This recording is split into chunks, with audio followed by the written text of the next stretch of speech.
Very good morning to all. I am Rafika from SIMT Nakodar. बच्चे, हमने जो आज का टॉपिक करना है वो करना है difference between contract and agreement. कि एक एग्रीमेंट या फिर एक कॉन्ट्रैक्ट के बीच का जो डिफरेंस है वो क्या होता है। हमने पहले बात की कॉन्ट्रैक्ट की। कॉन्ट्रैक्ट जो होता है ये एग्रीमेंट होता है पार्टीज के बीच में और ये लीगली उनके ऊपर अप्लाई होता है, जबकि एग्रीमेंट जो है ये पार्टीज के बीच में होता है। इसमें ऑफ़र या एक्सेप्टेंस जो है वो बनाई जाती है और इसमें दोनों ही पार्टीज का जो है बेनिफिट वो हमें देखने को मिलता है। एग्रीमेंट जो होता है वो फॉर्मल होता है, इनफॉर्मल होता है, रिटन होता है, ऑरल होता है और जस्ट ईजीली समझ आ जाता है। लेकिन कुछ कॉन्ट्रैक्ट्स जो होते हैं उसमें हमें रिक्वायर होता है कि हमने राइटिंग जो है वो ऑर्डर में देनी है, ठीक है।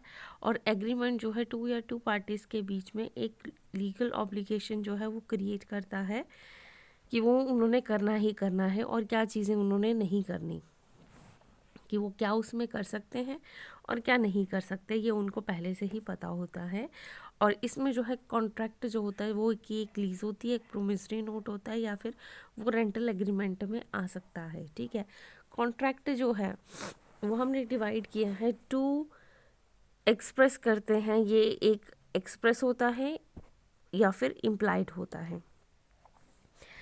अब बोलते एक्सप्रेस कॉन्ट्रैक्ट वो होता है जहाँ पे टर्म्स या एग्रीमेंट जो होते हैं वो हमने ओपनली उन्हें क्या बताते हैं, ठीक है। कि टाइम जब हमने कॉन्ट्रैक्ट कर रहे थे तो हम उसमें अपनी जो शर्तें हैं या कुछ क्या चीज़ें हम चाहते हैं क्या नहीं चाहते हैं तो वो हम उसमें पहले ही बता देते हैं, ठीक है।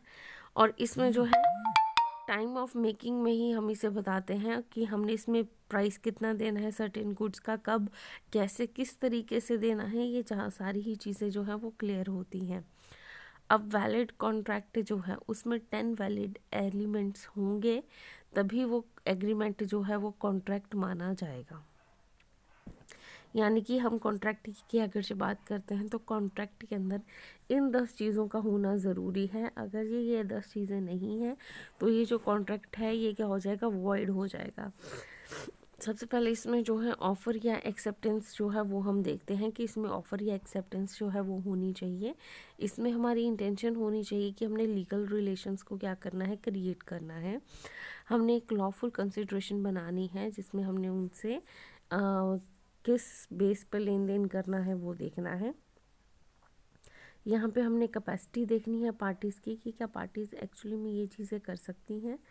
देन हमने उनका फ्री कंसेंट देखना है। फ्री कंसेंट का मतलब है कि हम बिना किसी भेदभाव के उनके साथ जो है काम करने के लिए तैयार हैं, ठीक है।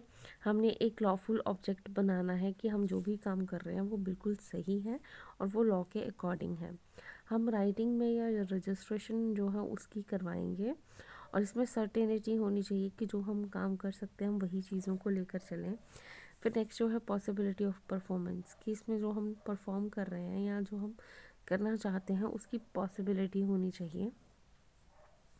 या अगर जो हम कुछ चीज़ मैन्युफैक्चर कर रहे हैं तो वो चीज़ जो है एक्चुअली में होनी चाहिए। ऐसा ना हो कि हम जैसे उनसे कॉन्ट्रैक्ट ले रहे हैं, किस चीज़ का ले रहे हैं कि आप मून पे प्लाट खरीदने लगे हैं या मून पे आपने एक प्रोजेक्ट सेट करना है।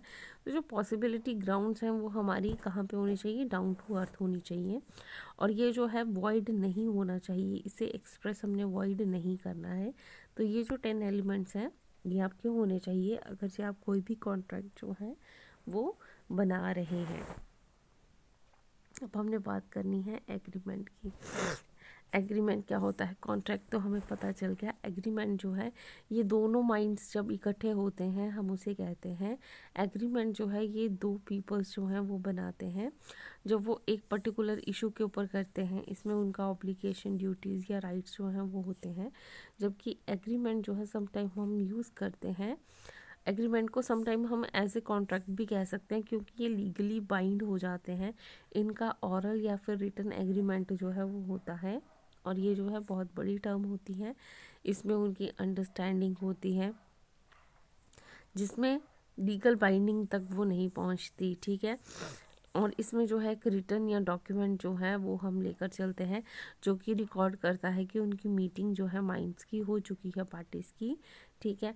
और ये जो है एक ऑरल कॉम्पैक्ट जो है 2 पार्टीज़ के बीच में होता है, जिसमें कॉमन पर्पस जो होता है कि उनके राइट्स और ड्यूटीज़ जो हैं वो हमने क्या किए हैं, चेंज किए हैं।